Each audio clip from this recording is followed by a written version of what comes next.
বাউল সংস্কৃতির থেকে শুরু করে আমাদের যে ধর্মীয় সংখ্যালঘু কথাটা আমি ব্যবহার করতে চাই না, ওদের উপরে কেন আক্রমণটা আসছে এবং এটাকে যেভাবে ব্যবহার করা হচ্ছে এটা তো মব সংস্কৃতিও না, এটা তো অরাজকতা। কারা করছে, কেন করছে, তাদেরকে কি চিহ্নিত করা যায় না? এই জায়গাটা আমি বলবো। এবং শুরু হয়েছিল যখন থেকে, তখন যদি শক্ত হাতে এই সরকার ব্যবস্থা নিত, আমি এটা বলে শেষ করি।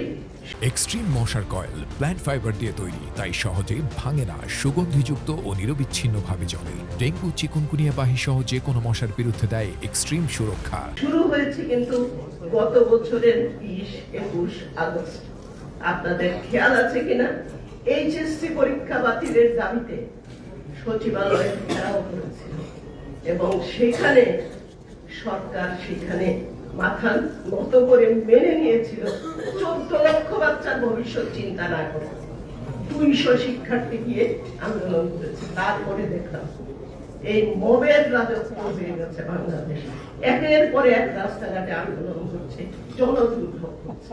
এখন তো দেয়ালে পিঠ থেকে গেছে, প্রতিবাদ শুধু না, প্রতিরোধ করবো আমরা বৃহত্তর নাগরিক সমাজের একজন হিসেবে বলবো, আমরা আছি আপনাদের সাথে, সবাই মিলেই এটাকে প্রতিরোধ করতে হবে।